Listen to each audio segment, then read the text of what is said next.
on est rempli de motivation. Ça peut être après les fêtes de Yamim Noraïm, ça peut être après le décès d'un proche, ça peut être dans plein de moments dans la vie. On a une flamme qui se réveille, mais on n'arrive pas à ce qu'elle s'installe sur la durée parce qu'on n'a pas su la matérialiser dans quelque chose de concret. Donc, je ne sais pas moi qui vais vous dire qu'il ne faut pas se fixer des moments déterminés, fixer des chavrutot, fixer des petits mechaïvim, des moments.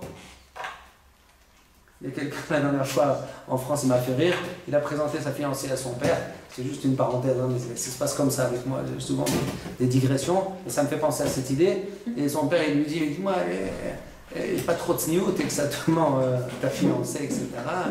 Mon fils, je m'attendais à quelque chose, c'est une vraie histoire, ça c'est pas une blague, c'est quelqu'un que je connais. Et il lui répond sérieusement, le fiston, il lui dit, papa, elle est tsniout le lundi et le mercredi. Il lui dit sérieusement, papa, tu l'as vu jeudi, manque de peau. On rigole, mais en vérité, c'est pas mal. Elle est loin. Bien sûr, bien sûr. Je me moque pas. J'ai pas voulu me moquer, sincèrement, mais ça m'a fait rire juste la réaction. Il fallait voir la tête qu'il a fait. Et mon fils, vraiment, c'est des situations compliquées. Le père, il croyait plein de choses pour son fils. Ça s'est pas passé exactement comme il voulait, mais il fallait voir l'atterrissage quand il lui dit mais papa, elle est snimout le lundi et le mercredi. Et malheureusement, tu l'as vu un jeudi. Presque, c'était ça la fin de la phrase. Mais je néglige pas. Cette fille-là, il y a Choliot que dans 2 ans, elle va être snimout les 7 jours de la semaine. Je me moque pas. C'est un bon début. Je dis pas qu'il faut pas faire comme ça, mais on commence tous par des formats. Un homme, il doit savoir, un des détails les plus importants pour traduire ce que je sais en ce que je suis, ça veut dire pour assumer mon savoir et devenir une autre personne. On peut savoir plein de choses, mais parfois c'est juste du savoir et pas du vécu, et on n'assume pas ce qu'on sait. Le passage entre ce que je sais et dans quelle mesure ça m'engage, et j'assume ce que je sais et ça devient quelque chose qui me change, qui me fait avancer, c'est la chorma de faire passer une énergie générale dans le monde de l'action, dans la technique, dans l'astuce, dans la tactique de faire que ça devienne quelque chose de vécu, fixer des petits mechaïvim, par exemple lundi et mercredi, c'est pas si mal pour commencer. Je sais pas d'où elle vient cette jeune fille, c'est pas si mal, ça nous a fait rire, mais c'est pas si mal. Donc, mais là, attention, dans l'étude de la Torah, ça doit pas être. Ça peut être un début, ça peut être une technique, ça peut être une démarche maligne pour y arriver, mais le tachlit, c'est imbechukotai telechu, c'est véritablement une dynamique, un processus. Téléchou, ça veut dire vous marcherez avec ça. C'est avant de dormir, te réveiller. Ça, effectivement, il faut mériter. Ça, il faut travailler. Ça s'obtient, mais c'est un idéal qui garantit. On parle d'idéal, évidemment, moins que ça, c'est aussi valorisé, mais on parle ici de l'idéal qui conditionne ce qu'on a décrit dans la paracha, la proximité avec Hachem, Bet Hamikdash, Bracha, Shefa, on a dit on mange un peu, tout ça. Ça se gonfle, tout cet idéal, il est conditionné par Imbechukotai Telechu. Alors tout ça, c'est pour les hommes. Vous avez tous des très belles sonneries. Hein. Alors c'est la troisième différente. Vous avez pas l'habitude de mettre en silence le téléphone? C'est ah, c'est sans silence. Alors, qu'est-ce que je disais? Donc on a parlé de Bechukotai, on a parlé du limoud des hommes. Enfin, on parlait du limoud des hommes, on a parlé du chok, du limoud à Torah, de Hamelut à Torah, de l'effort de l'étude. Et maintenant, je vais vous parler pour les femmes. On a la fête de Shavuot qui approche. Avant ça, comment pour les dames, concrètement, on sait que le jour de Shavuot, c'est une fête où on remérite une deuxième fois. Chaque année, on repasse Keilou au pied du mont Sinaï pour remériter notre part, notre repassage dans le mont Sinaï, avec tout ce que ça doit m'amener, comme bracha, comme volume de Torah. Comment ça s'exprime pour les dames qui n'ont pas tout ça? Pour un homme, par exemple, c'est tellement compliqué le chantier de l'étude, la compréhension, les bonnes ravoutot, les domaines. C'est pas chaud qu'un homme, quand il arrive à la fête de Shavuot, il se demande mais comment je me prépare pour mériter? Comme on a expliqué la semaine dernière, que Bichal, la fête des semaines, on célèbre à Shavuot la mesure avec laquelle on s'est préparé et on hérite de ce qu'on s'est préparé. Comme on a expliqué dimanche. Maintenant, pour les dames, déjà le mont Sinaï, c'est pas juste l'étude de la Torah. Le mont Sinaï, c'est la révélation divine. Hachem, il s'était révélé, il a dit je suis et j'attends quelque chose de vous. Ça concerne les hommes comme les femmes, pareil. C'est vrai qu'il y a deux voies différentes et on marche ensemble, les hommes et les femmes, ça marche ensemble. On a besoin des deux. Un homme, il s'accomplit avec sa femme et une femme, elle s'accomplit avec son mari. Et autrement, c'est impossible. Il faut, on voit, Shalom, de voir comme les idiots de notre génération, comme s'il y avait une compétition ou une comparaison. Il n'y a même pas de comparaison. C'est deux, on assume chacun comme Hachem nous a créé, avec deux manières différentes. Et l'un, il est au service de l'autre, dans les deux sens. Et dans les deux sens, l'un, il est au service de l'autre. Et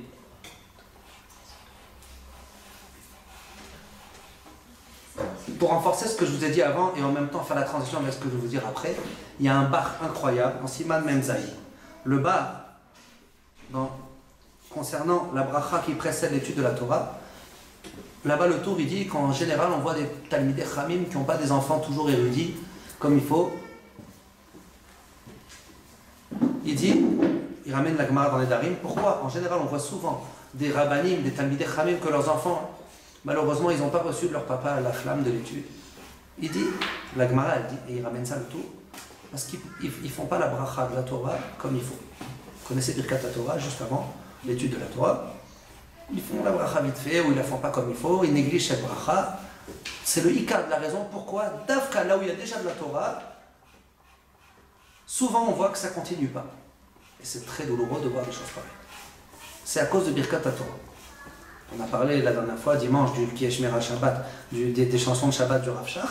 Là, le tour, il dit autre chose. Quand on voit un grand Rav, que son fils, il n'y arrive pas, en général, c'est à cause du fait qu'il néglige la Birkat Torah. Et le Bach, il dit, il ramène la Gemara où le Beth Amikdash a été détruit à cause qu'ils étudiaient sans faire Birkat Torah.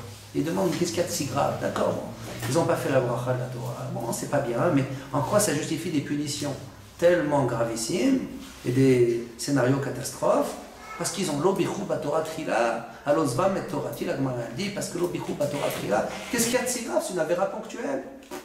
C'est tellement grave de ne pas faire l'obichou batora trila. Alors, il dit le bar, ça va bien avec ce que je vous ai dit avant, et même j'aurais pu utiliser le bar pour démontrer ce qu'on a dit avant, le limoud de relation avec Hachem et pas le limoud de connaissance ou de savoir ou de briller. Le Bach il dit, un homme quand il étudie la Torah, la Kavana d'Hachem, quand il nous a donné la Torah, c'est pour que grâce à l'étude, on rentre en relation avec lui et on devienne littéralement un support, une merkava pour que la Shrina descende sur terre. Et quand un homme, il n'étudie pas dans la bonne Kavana, il étudie pour briller, il étudie pour gagner le bras de fer, pour avoir de la carrière, pour avoir de la renommée, pour que son nom il soit connu, ou toutes sortes de kavanotes étrangères. Quand un homme il n'étudie pas pour assumer la gdusha de la Torah, qui lui donne une part devant Hachem, alors là, c'est gravissime, parce qu'il utilise quelque chose de sacré et il en fait un moyen, khalila, d'ascension et de carrière. Et ça, à la limite, c'est même plus grave que s'il n'étudie pas, il dit le bar. Quand c'est des fois, c'est des enfants du Tamil Chacham, puis on sait que c'est des bonnes personnes. Voilà. Alors il dit l'absence de bracha. Lui, il vient répondre à la question pourquoi la Gemara a dit qu'on a été exilé de Yerushalayim, la descente du Beth Amikdash, aussi parce qu'on a étudié sans faire la bracha avant. Il demande qu'est-ce qu'il y a de si grave. Bon, la bracha avant c'est important, on néglige pas comme toute mitzvah, mais c'est une avéra ponctuelle, c'est pas une avéra générale qui va amener une telle catastrophe. Ça c'est la question du bar. Sur le tour là-bas dans Siman Memzaï.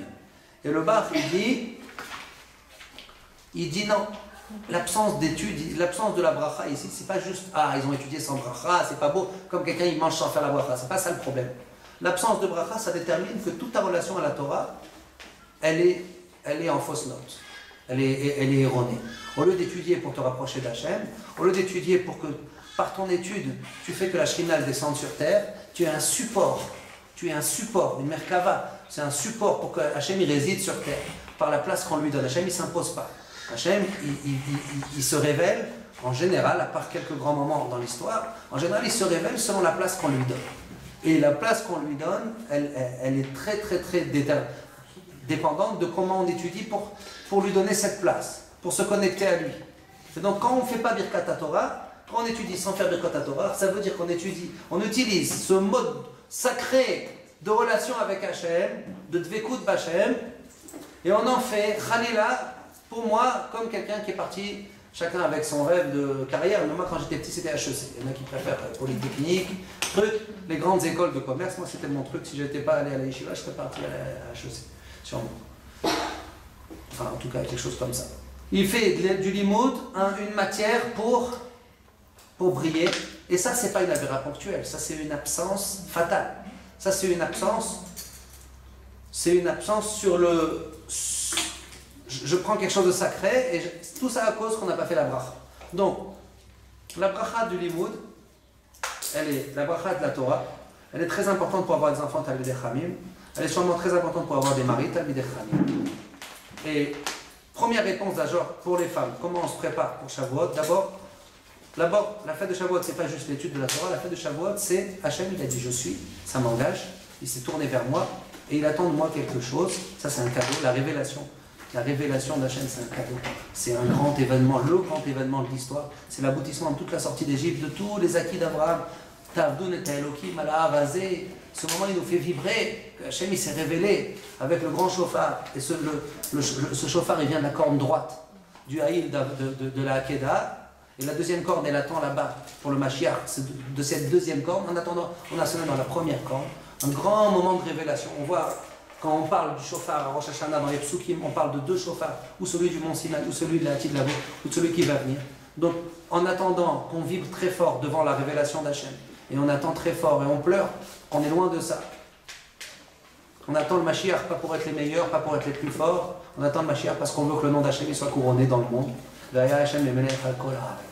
Ça, c'est une foi pieuse qui habite nos joies, nos peines. Dès qu'on a une joie, on pense à Hachem qui est encore caché, qui n'est pas encore avéré, couronné. Dès qu'on a une peine, on s'identifie à la peine de Tsar Ashrina.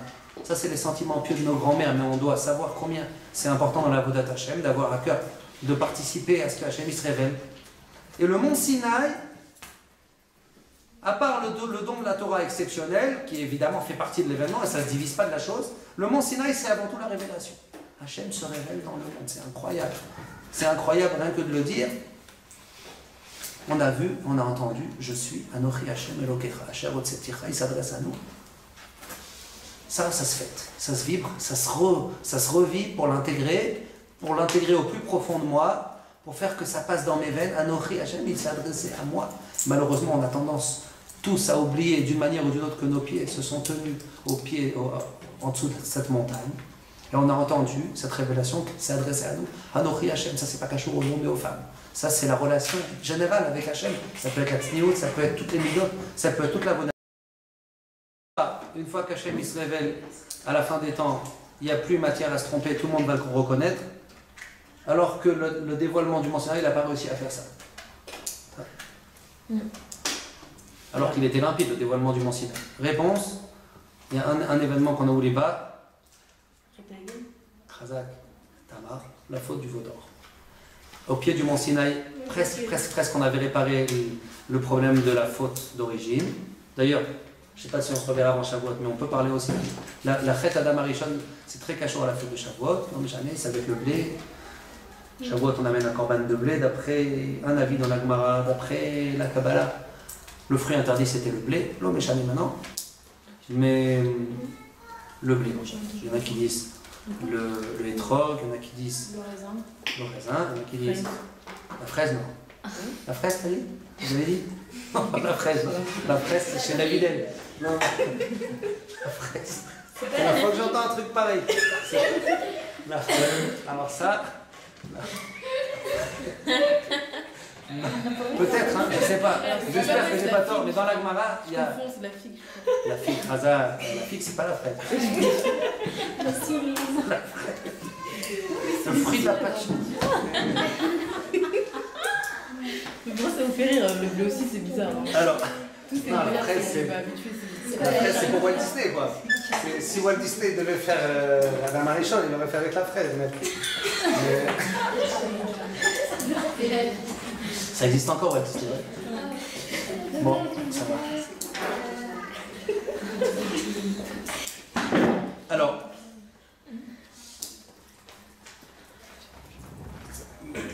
tu comprends? Excuse-moi, c'est ta question. Après, évidemment, le projet, c'était qu'après le Mont Sinaï, la faute soit réparée. La Gemara, elle dit Pasak Zoamata, la crasse, littéralement, je traduis le plus précis possible, même si ce n'est pas le langage idéal, la crasse du Nachash qu'il a mis dans l'homme et dans Chava, au moment de. Elle s'est enlevée de nous au pied du Mont Sinaï, malheureusement. On était à quelques heures pour y arriver et on n'y arrive pas. Deuxième fois qu'on est très proche et on n'y arrive pas avec la faute du veau d'or. Pourquoi c'est comme ça? Bon. Oui, bon, mais à la fin des temps, il n'y a plus de fin du veau d'or. À la fin des temps, Akadosh Baruch Hu, il prend le Satan et il lui met un coup fatal, un coup final. Igar Becha à Satan. Et non seulement il termine avec le mal, mais il termine avec les empreintes du mal. À la fin des temps, on a un grand Yom Kippour. Bon, on parle de sujets, je ne veux pas me disperser, mais en tout cas, à la fin des temps, il n'y a plus la place pour le mal. C'est terminé, alors que là, on y était presque. Et malheureusement, il y a eu cette faute du veau d'or.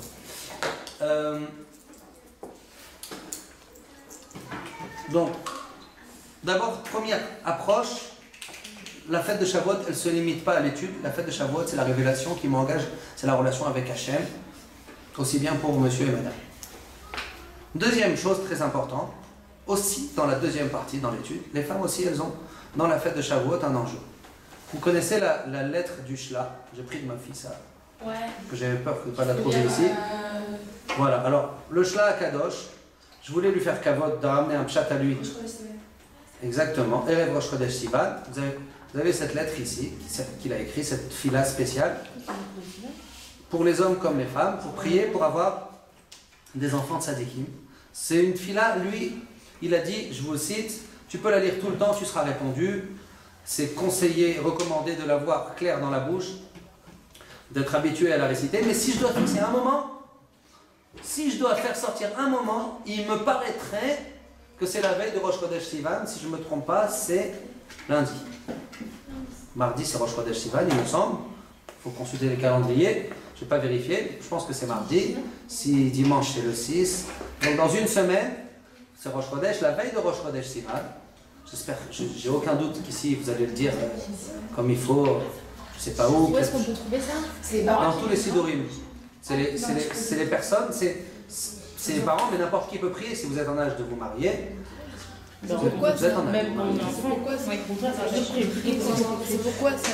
Alors, cette fille-là, c'est pour avoir des enfants dans la Torah. Et on prie aussi dedans pour les maris et les femmes de nos enfants.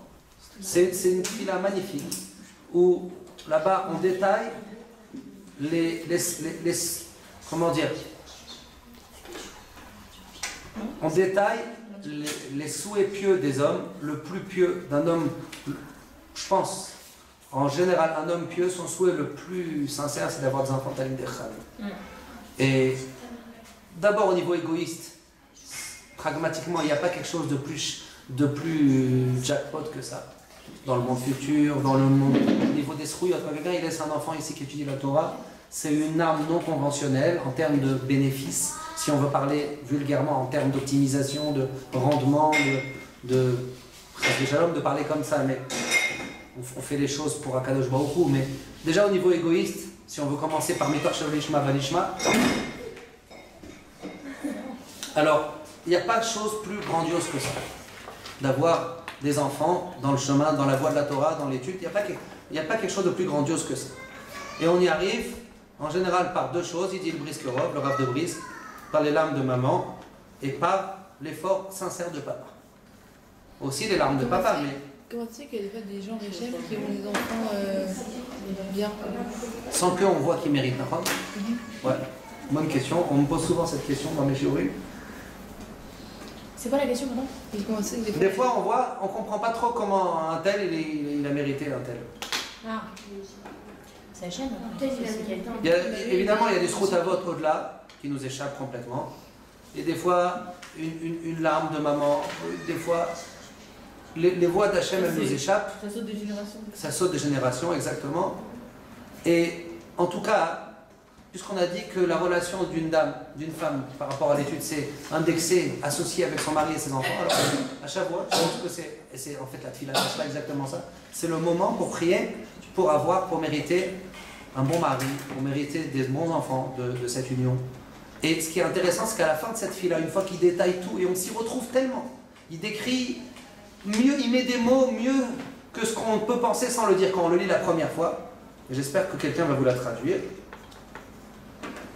Et il parle des midot, il parle des différents domaines de la Torah, des différents aboutissements. Qu'est-ce que ça donne la lumière de la Torah dans une famille, dans une maison, quand on mérite de rentrer la lumière de la Torah dans une maison. À la fin, il dit quelque chose de très fort. Il dit, toi Hachem, tu sais toutes les choses cachées, comme ta halumot, ou les fanecha niglu matzpone libi, et devant toi sont dévoilés les compartiments cachés de mon cœur. Kikavanati bechol ele. Mon intention dans toute cette prière, c'est pour toi, c'est pour ton nom, c'est pour ta Torah, pour ton nom à toi et pour ta Torah, qu'elle soit grandie. Alken, voilà pourquoi, réponds-moi par le mérite des pères sacrés, Abraham, Yitzhak et Yaakov, et pour eux tu libères les enfants, qu'on mérite d'être des branches qui s'inscrivent dans la continuité des parents, et par le mérite de David, ton serviteur, quatrième pilier de la Shrina, de la Merkava, du support qui véhicule la Shrina, qui chante devant toi. Et après il y a un Tehillim magnifique. Et il est 53. Je ne sais pas si on va se revoir avant Shavuot. Si on se serait revu, j'aurais gardé ça pour développer plus. Mais si jamais on se revient, on ne se revoit pas, j'ai très envie de vous dire, puisque c'est un Etratson, ça fait partie de la préparation, que vous êtes en âge très important pour prier pour ces choses-là. Et que je vois aussi, comme j'ai dit au Rav Louria, la qualité et le niveau que vous avez de mériter. Alors sachez bien que les larmes et les prières, on ne sait pas estimer l'impact que ça peut avoir. On a parlé de Rabbi Shimon Bar Yochai. On a parlé de Rabbi Shimon Bar Yochai la semaine dimanche. On a vibré très fort devant les Bédourotes, devant la Lag Baomer. Sachez bien que Rabbi Shimon Bar Yochai, sa mère n'arrivait pas à avoir d'enfant. Et elle pleurait beaucoup pour avoir un enfant dans la Torah. Et on raconte qu'elle a fait un rêve. Et qu'est-ce qu'elle voit dans son rêve? Elle voit une forêt avec la moitié des arbres fruitiers qui reçoivent la pluie et qui se développent. Vous connaissez? Oui. Oh, Non, je me rappelle. mais c'est pas grave. Même si vous connaissez, il y en a qui connaissent. Et elle voit une autre moitié de la forêt où les arbres sont vides et sans fruits, stériles. Et ils ne reçoivent pas la pluie, ils ne reçoivent pas de fruits, ils sont secs et pas jolis, pas beaux. Et elle voit dans son rêve un ange qui débarque sur un arbre du côté stérile. Et il sort de sa poche une petite fiole avec comme ça du liquide et il verse comme ça sur l'arbre. Et cet arbre, il se met à fleurir des fruits plus beaux que tous les autres arbres en même temps. Par cette petite fiole. Et dans le rêve, on lui montre cette fiole, c'est les larmes que tu as versées. Il n'y en a pas beaucoup parce que chaque larme, elle est précieuse. Mais regardez comment, avec les larmes, on sème. On dit dans le... On sème pas avec un... On sème en un mot. S-E-M. Et on dit dans le pasuk, Azorim Bedima, Berina Iktso. Vous connaissez ce Tehillim, ça veut dire Birkat Hamazon, le Shabbat, Shir HaMa'alot, Beshuva Hashem et Shivat Zion, Aïnu Kecholmin. On décrit là-bas la joie incroyable quand on va revenir. Le retournement de situation, il va être une joie incroyable. Azimales Rokpinu, on va rigoler de tout le visage. Ad Kedekach, la Gemara, elle dit, et le Shulchan Aruch, il dit qu'un homme dans ce monde-ci, il n'a pas le droit d'exploser de rire complètement jusqu'à qu'il n'arrive plus. Son visage, il s'étire du rire parce que ça, c'est seulement Azimales Rokpinu. À ce moment-là, à Valbaolam Azé, pour l'instant, on n'a pas le droit. Qu'il ou si tu rigoles de trop, tu oublies à ce moment-là qu'on est encore convalescent, on est encore sans Shrina et sans Beth Amikdash. Et là-bas, il y a écrit à la fin Azorim Bedima Berina Iktso. Ceux qui sèment, encore une fois en un mot, semer, Izroa, qui sèment avec les larmes, ils récoltent avec la joie grandiose. Et la Gemara dans Ta'anit, elle explique de quelle histoire on parle quand on parle de ça. Quand c'est que ça a eu lieu, ce cas où on a littéralement semé en pleurant et récolté en grande joie. La Gemara raconte dans Ta'anit qu'il y avait la grande sécheresse du temps de Yoël avec Eliaou. Là-bas, la Gemara elle raconte qu'ils étaient dans une impasse terrible. Ils avaient le minimum pour manger, un peu de blé, et ils ne savaient pas s'ils devaient le semer pour produire. On est déjà au mois de Nissan, il n'y avait pas encore de pluie. Ou alors le manger. Mais s'ils le mangent, il n'y a plus rien à manger. C'est les dernières récoltes. Et toutes les pluies ne sont pas tombées. On leur dit la pluie va tomber, il faut semer. Parce que la pluie va tomber, mais ils n'ont plus rien à manger. Et là, le Navi il leur dit, vous semez ces graines-là. Et la Gemara elle raconte qu'ils ont semé en pleurant parce qu'ils sèment leur dernière grain de blé. Vous imaginez la détresse. Un homme, il sacrifie sa dernière portion. Il n'a pas tombé de pluie depuis 7 ans. Et on lui dit, il va y avoir de la pluie, mais il n'y a pas le choix de toute façon. Il n'y a pas le choix, si tu ne sèmes pas, il n'y a aucune chance. On était déjà au mois de Nissan. Et la Gemara, elle raconte qu'il y a eu un miracle extraordinaire dans le rythme d'abord la pluie qui est tombée, le rythme qui est sorti. Toutes les étapes agricoles ont été accélérées. Ils ont semé en pleurant parce que c'était leur dernier grain de blé. Et en quelques jours, ça a poussé. En quelques jours, je ne me rappelle plus précisément, c'est au début de Maseret Ta'anit, on a fait 6 mois de saison agricole. Et ils ont une abondance incroyable. Ils ont cueilli avec l'allégresse. Et entre-temps, ils ont mangé, la Gemara raconte par miracle, ils ont mangé les blés que les ratons laveurs ont cachés, on leur a montré par prophétie. Ils ont mangé des petits grains de blé qui étaient cachés par les différents animaux. Mais de là, on voit quelque chose. Au-delà de l'histoire qu'ils ont semé en pleurant, avec les larmes, il n'y a rien comme les larmes qui fait semer, qui fait cultiver ce qu'on veut obtenir. Quand on demande les choses avec les larmes, comme on a raconté avec Rabbi Shimon Bar Yochai, donc, et Akadosh Baruch Hu, il a fermé beaucoup de portes, mais les portes des larmes, elles sont encore devant lui. Chaque larme qu'on verse, même si des fois ça met du temps à ce qu'on voit le résultat, elles sont précieuses, elles sont valorisées. Chacune d'entre elles, elle a son pesant d'or. Et quand on va dire cette tefila, il faut essayer de la préparer avant, de la comprendre. Il ne s'agit pas ici de réciter comme ça, il s'agit de se connecter, comme on a expliqué avant. La tefila, c'est une connexion.